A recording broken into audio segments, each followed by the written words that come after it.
감사할 줄 아는 사람은 결국 모든 것을 얻는다.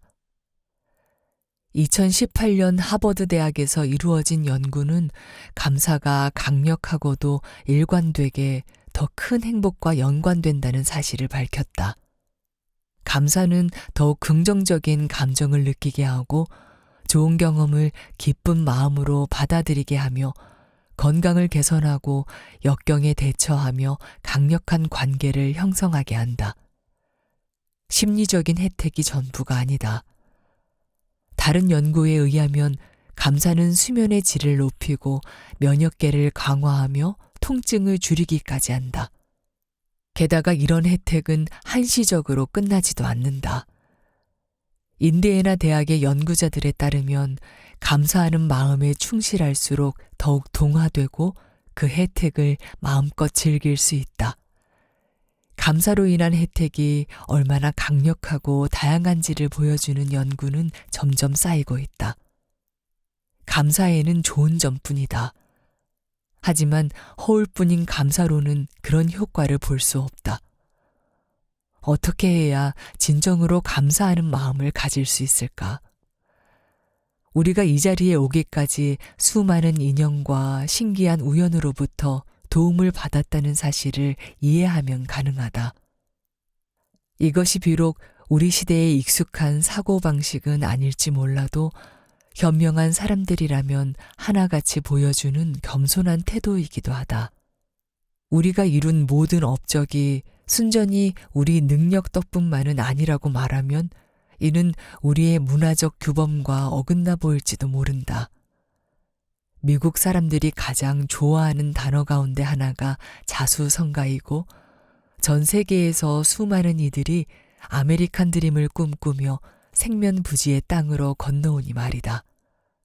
하지만 의도적이든 아니든 우연이든 아니든 우리가 받은 도움을 인정하지 않으면 여러 연구 결과가 일관되게 보여주듯이 더 큰 행복을 경험할 기회를 놓치게 된다. 겸양의 미덕은 우리가 건방진 얼간이가 되지 않도록 인도할 뿐 아니라 우리에게 좀 더 현실적인 혜택을 가져다 준다. 프로 포커 대회 우승자이자 심리학자인 마리아 코니코바는 자신의 책 블러프에 이렇게 썼다. 기술만으로 되는 일은 없다. 절대. 나는 절대적인 것을 멀리하는 편이지만 그 말만은 인정하지 않을 수 없다. 삶은 삶이고 무슨 일을 하든 언제나 운이 작용하기 때문이다. 기술은 새로운 시야를 열어주고 새로운 선택을 가능하게 하며 우리보다 기술이나 눈썰미, 예리함이 떨어지는 사람은 놓치기 쉬운 우연을 포착할 수 있게 해주지만 그 우연이 내 편이 아닐 때 기술로 할 수 있는 일은 피해를 줄이는 것밖에 없다. 우리는 각자의 노력과 지혜에 힘입어 오늘까지 왔다. 우연의 역할을 인정한다고 해서 노력의 가치가 줄어들지는 않는다. 우연히 극복해야 할 불운의 형태로 오든 여정을 좀 더 수월하게 만들어줄 행운의 형태로 오든 그것은 우리가 통제할 수 없는 영역이다. 이것을 인정한다고 못난 사람이 되지는 않는다. 그리고 더 나아가 그것을 감사의 마음으로 받아들이면 우리는 더 행복한 사람이 되는 골든 티켓을 얻은 것이나 마찬가지다. 감사라는 무기를 가장 효과적으로 사용하는 법. 감사는 사람을 변화시킨다. 기분이 좋아진다. 몸과 마음을 피곤하게 만들던 스트레스와 마음의 짐이 사라진다. 세상을 바라보는 관점이 달라진다. 사람을 대하는 방식이 달라진다. 더욱 중요한 것은 자신을 대하는 태도가 달라진다는 점이다. 미국의 텔레비전 프로듀서이자 작가인 션다 라임스는 감사의 효과를 이렇게 정리했다. 이제 여러분이 외치는 소리가 들리는 듯하다. 그래, 알겠어요. 그래서 어떻게 하라는 말입니까? 가장 널리 알려진 방법은 감사할 만한 일을 매일 3가지에서 5가지 정도 찾아 기록하는 것이다. 그런데 최근의 연구에 따르면 감사의 효과를 배가시키는 효율적인 방법은 따로 있다. 당신이 감사한 일을 떠올리기보다 다른 사람들이 당신에게 감사를 표현할 때 그 효과가 훨씬 크다는 것이다. 누군가로부터 감사 인사를 받는 것처럼 기쁜 일도 없다.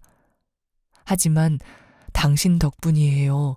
정말 감사합니다. 라는 말을 하루에 한 번 들을까 말까 하는 평범한 우리로서는 그것이 마음대로 되는 일이 아니다. 더군다나 타인의 마음은 우리의 통제 아래 있지 않다. 그렇다고 너무 실망하지는 말자. 다른 사람들에게 감사를 강요하지 않고도 비슷한 효과를 경험할 방법이 있다. 바로 감사의 시각화다. 그저 누군가가 당신에게 감사의 마음을 표현한 순간을 구체적으로 회상하는 것만으로도 비슷한 효과를 누릴 수 있다. 그런데 이런 감사의 시각화가 통하려면 그 순간을 둘러싼 경험과 사연을 깊이 파고들어야 한다. 왜 그 사람은 당신에게 감사하다고 했는가? 그들은 감사를 표현하기 위해 어떤 말이나 행동을 했는가? 당신은 어떤 말이나 행동으로 대응했는가? 당신은 그들이 감사를 표현하기 전에 어떤 기분을 느꼈는가? 표현한 뒤에는 기분이 어땠는가? 감사의 순간을 세세히 떠올리며 종이에 적어보라. 그렇게 하면 몇 달쯤 지난 후에도 빠르고 간편하게 그 이야기를 되새길 수 있다. 다른 사람들의 감사하는 마음을 더 깊이 파고들면 들수록 당신에게 돌아오는 혜택도 커진다.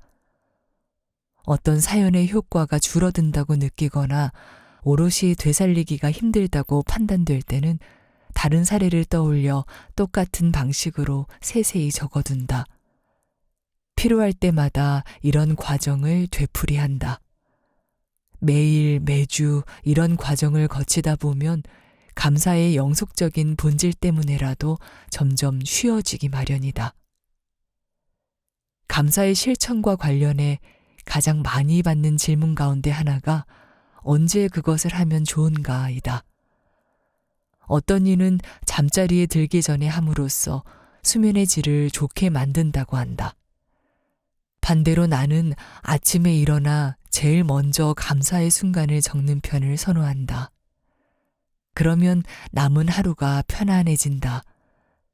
하지만 언제 하느냐보다 중요한 것은 하느냐 마느냐이다. 그러니 지금 당장 시작해보는 것은 어떨까? 결과에 일희일비하는 삶에서 벗어나는 법.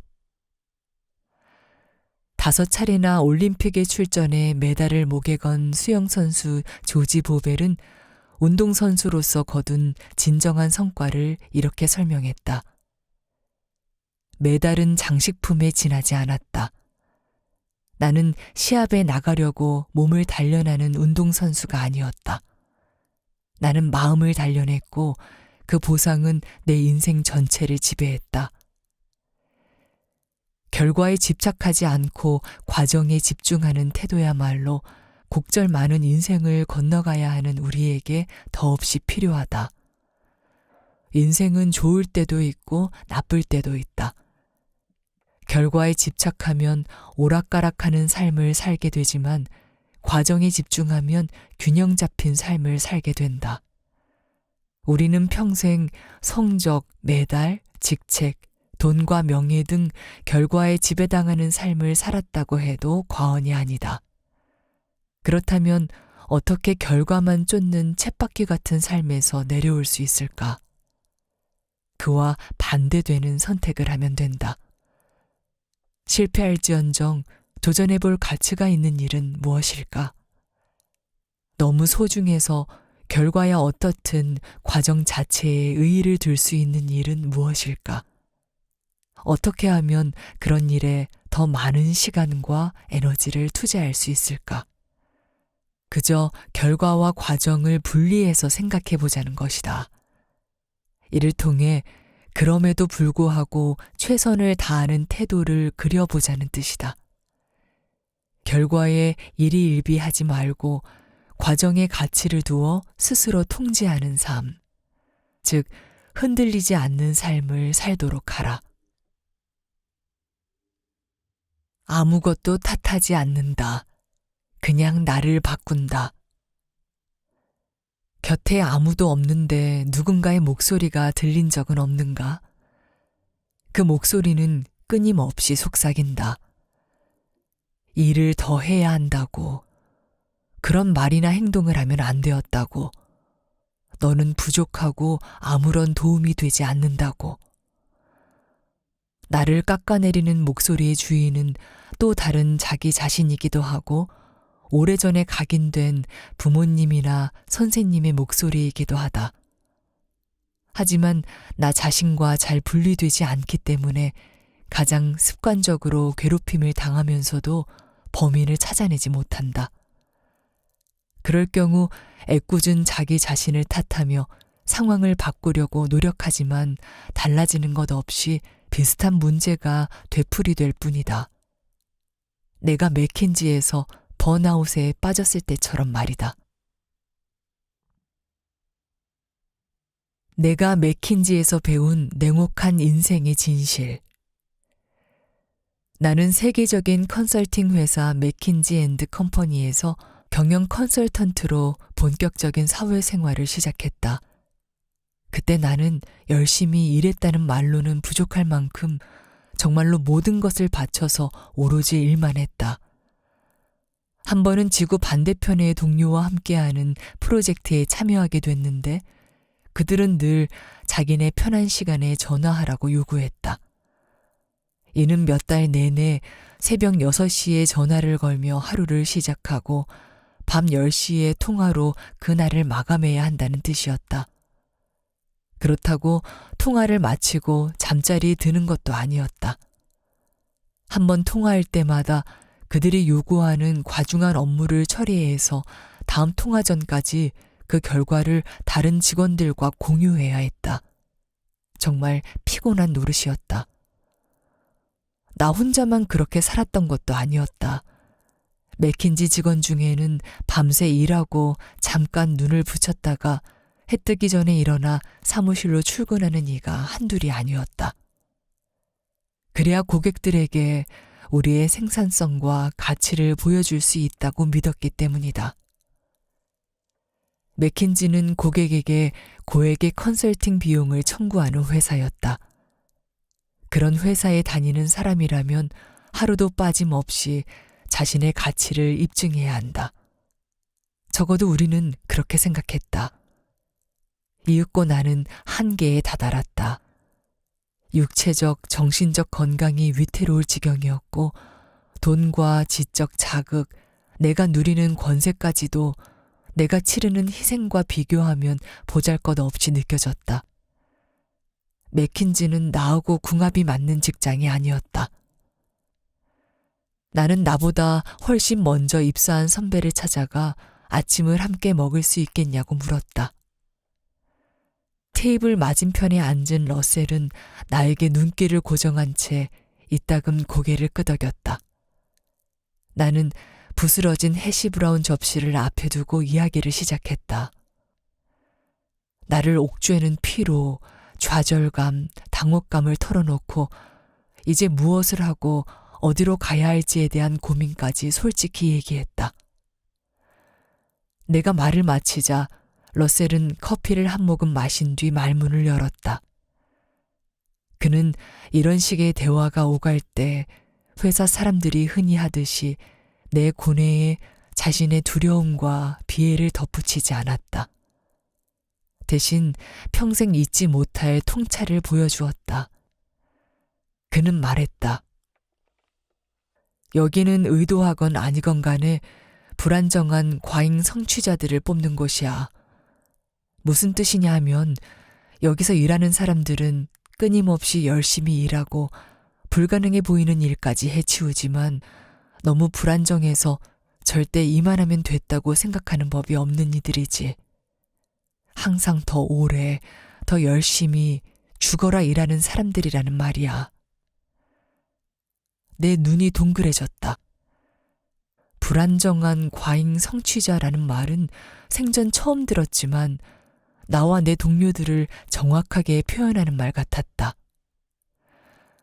문제는 업무량이 너무 많다는 이유로, 업무 시간이 너무 길다는 이유로, 혹은 집에 가서도 일 생각을 멈출 수 없다는 이유로 맥킨지를 떠나는 사람은 어디를 가도 바뀌지 않는다는 점이야.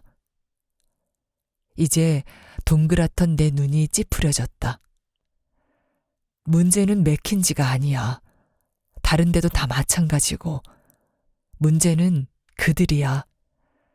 그들을 그런 식으로 일하게 만드는 사람은 다른 누구도 아닌 그들 자신이거든. 그저 일하는 장소를 바꾼다고 일하는 방식이 바뀌지는 않아. 훌륭한 사부가 모두 그렇듯이 러셀의 말은 구구절절 옳았고 정확히 나에게 필요한 이야기였다. 고통스러운 진실은 내가 너무 쉽게 다른 누군가에게, 다른 무언가에 책임을 떠넘기려 한다는 점이었다. 문제는 회사가 아니라 내가 일하는 방식이었다. 내가 그런 나 자신을 통제하지 않는 한 월급을 주는 곳이 어디인지는 아무 상관이 없었다. 끊임없이 회사를 탓하고 이것저것 핑계를 대면서 내 인생을 고해로 만들 터였다. 이직을 해도 다른 사람을 만나도 결국 인생이 그대로인 이유. 러셀의 통찰은 진작에 스토아 철학자들도 강조한 내용이다.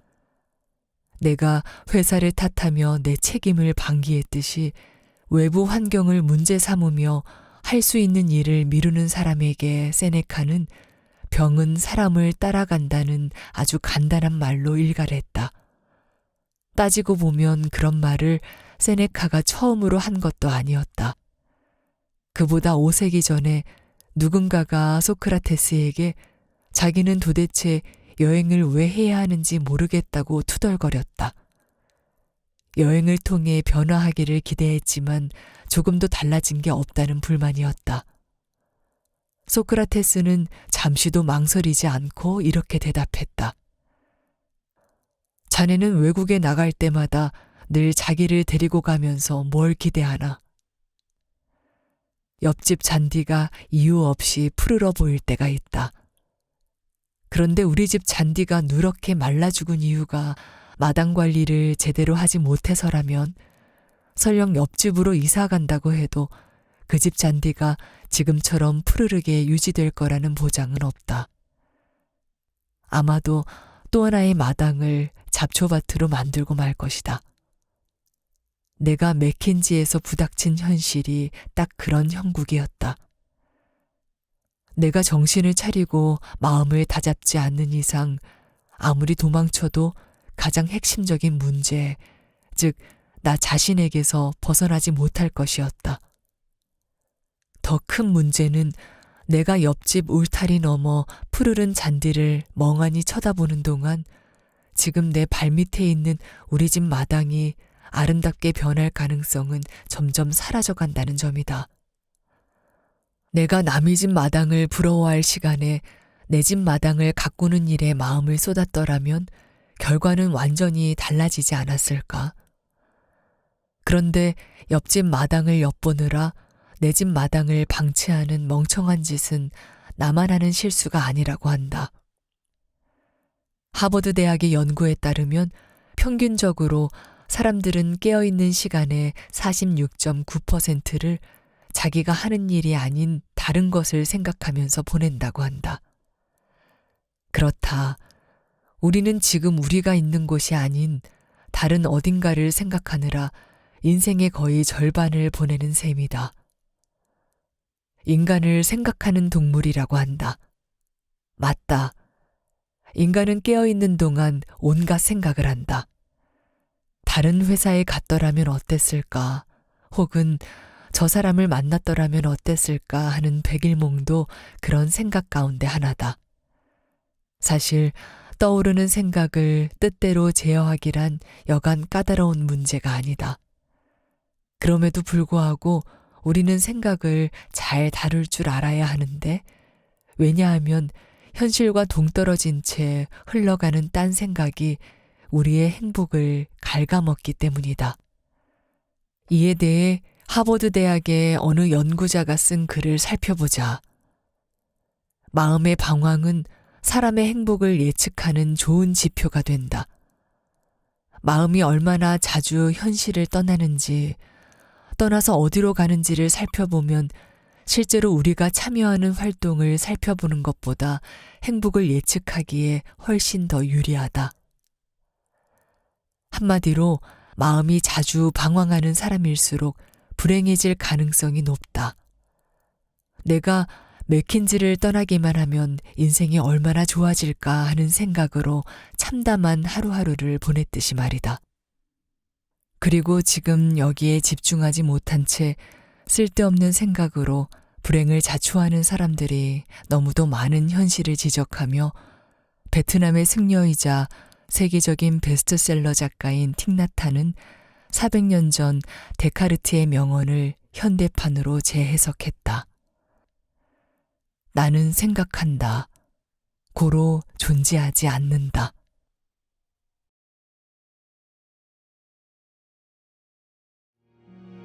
감사하는 대로 살게 된다. 평생 동안 감사합니다라는 오직 한마디 기도만 하더라도 그것으로 충분하다. 마이스터 에크하르트. 삶에 존재하는 많은 것들은 마음속 생각과 사진이 끌어당긴다. 어떤 생각을 하느냐에 따라서 그 생각들이 감정이라는 통로로 현실이 되어 나타난다.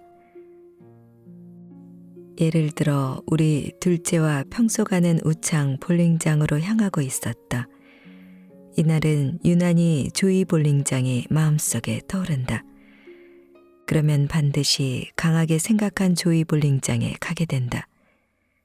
우창 볼링장에 도착하니 목요일은 정기전이라서 자리가 없다고 한다. 어쩔 수 없이 조이 볼링장으로 향했다. 이때 원래 가던 곳이 아니라 다른 곳을 가야 한다고 불평하면 어떻게 될까? 반면 오랜만에 새로운 볼링장에 가서 감사하면 어떻게 현실이 펼쳐질까? 감사를 선택하고 기분 좋게 조이 볼링장으로 가니 뜻밖의 직원이 더 친절하게 대해주고 클래식 음악까지 들려줘 아주 평화로웠다. 우리는 행복한 볼링장의 모습이 감사했기 때문이라는 걸 알지 못한다. 하지만 먼저 생각을 했고 기분 좋은 감정을 느꼈기에 아이에게도 엄마에게도 평화로운 현실이 나타났다. 생각과 감정이 현실을 만든다는 것을 평소에 이해하지 못했다. 날씨가 흐리거나 태풍 칠 때 감사하지 않으면 기분이 저조하게 된다.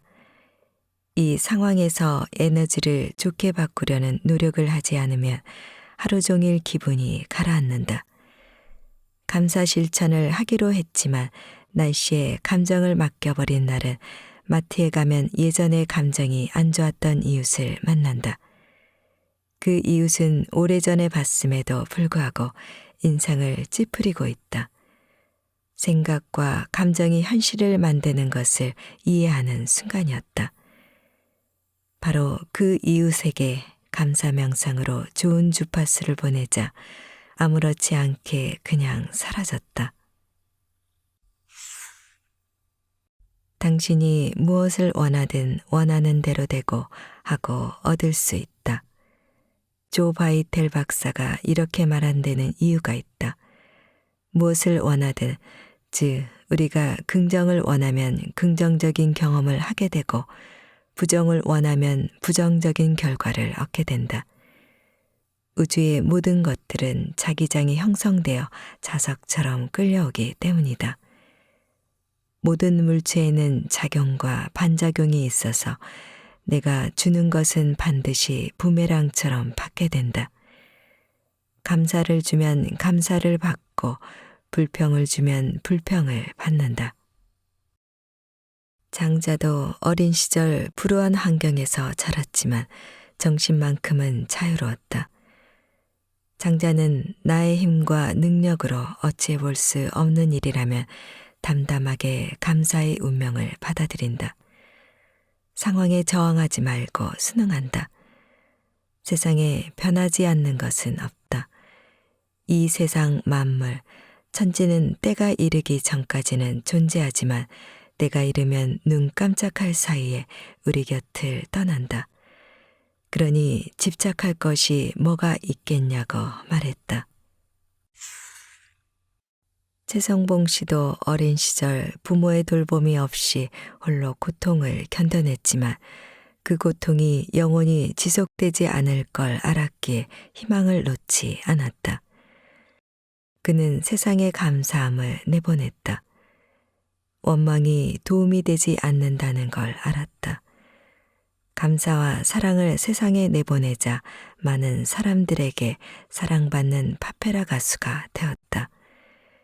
위대한 사람들은 보통 사람들보다 사랑과 감사의 감정을 훨씬 더 많이 느낀다. 마사 워싱턴은 미국의 초대 대통령 조지 워싱턴의 아내다. 그녀는 이렇게 말한다. 저는 어떤 상황에 놓인다고 해도 여전히 즐겁고 감사하며 행복하게 살기로 했습니다. 행복이나 불행은 많은 부분 우리가 처한 상황이 아니라 마음가짐에 달려 있습니다. 감사하는 마음을 조금 이용하면 삶이 조금 바뀐다. 하지만 감사 실천을 매일 매 순간 한다면 삶이 상상할 수 없을 정도로 바뀔 것이다. 감사 실천으로 내 삶도 행복하게 변했다. 살면서 감사할 수 있는 시간은 단 1초면 된다. 그저 감사합니다. 한마디 내뱉는 것만으로도 순간의 에너지를 긍정으로 바꿀 수 있다. 어떤 상황에 놓여도 감사하는 마음만 있으면 세상에 대한 행복한 감정이 나온다. 감사하는 사람들은 선행, 포용, 긍정 감정을 느낀다. 긍정 심리학의 대가 마틴 셀리그만 박사는 인간의 긍정적인 특성을 다 살펴본 결과 감사를 잘하는 사람들이 웰빙 지수가 높다고 말했다. 긍정을 하면 긍정을 되돌려받고 부정을 주면 부정이 나타난다. 감사하면 감사가 내게 돌아온다. 괜찮은 삶의 정도가 아니라 굉장히 기분이 좋아지는 방법이 감사다.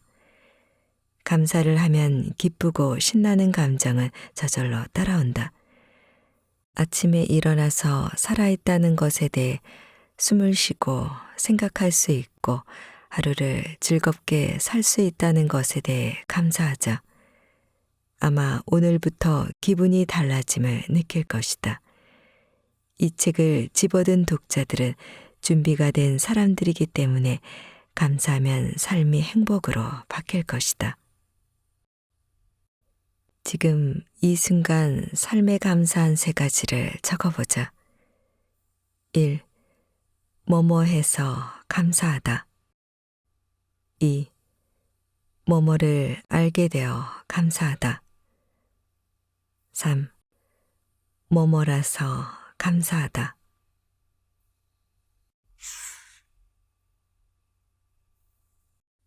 감사하면 불평이 현저하게 줄어든다. 행복해지려면 주위에서 일어나는 일에서 무엇이든 감사할 것을 찾아라. 론다 번. 어느 마을에 가난한 농부가 살았다. 식구도 많고 처와 관계도 안 좋아 매일 불평하며 살았다. 근처에 지혜로운 나피가 강연을 했다. 부자가 되는 방법을 알기 위해 나피에게 물었다. 저는 집도 좁고 자식은 많은데 돈이 없습니다. 제 처는 매일 저에 대해 불평만 합니다. 부자가 되고 싶습니다. 어떻게 방법이 없습니까? 집에 염소를 기르고 있느냐? 네, 염소 한 마리가 있긴 한데 그것으로는 모자랍니다. 그 염소를 집안에서 키우도록 하여라. 악취에 염소의 악처에 농부는 집안꼴이 말이 아니라며 불평을 쏟아냈다. 집에서 염소를 길러봤는데 상황이 더 나빠졌습니다. 닭은 몇 마리나 키우느냐? 10마리 키우고 있사옵니다. 그럼 그 닭도 집안에서 염소랑 같이 키우도록 하여라. 워낙 지혜롭다고 소문이 났기에 농부는 거절하지 못하고 불만이 가득했다. 악처의 악취에 돼지우리가 따로 없습니다. 더 이상 못 살겠습니다. 이제 그 염소, 닭을 모두 집 밖으로 내몰고 다시 찾아오거라. 며칠 후 농부는 혈색이 좋고 황금을 찾은 것 같은 기분으로 눈을 반짝거리며 납비를 찾아왔다. 염소, 닭이 없는 집안은 궁전입니다. 감사합니다. 탈무드에 나오는 이야기다. 농부가 부자가 되지 못한 이유는 가진 것에 대해 불평하고 지금의 상황에 만족하지 못했기 때문이다. 불평과 불만처럼 부정적인 생각과 감정은 집안의 악취를 풍기는 염소와 닭 같은 존재다. 불평을 없애자 지금 그 자리에서 행복해진 농부처럼 감사할 점을 찾아내어 당장 감사하겠다고 마음먹으면 황금을 찾을 수 있을 것이다.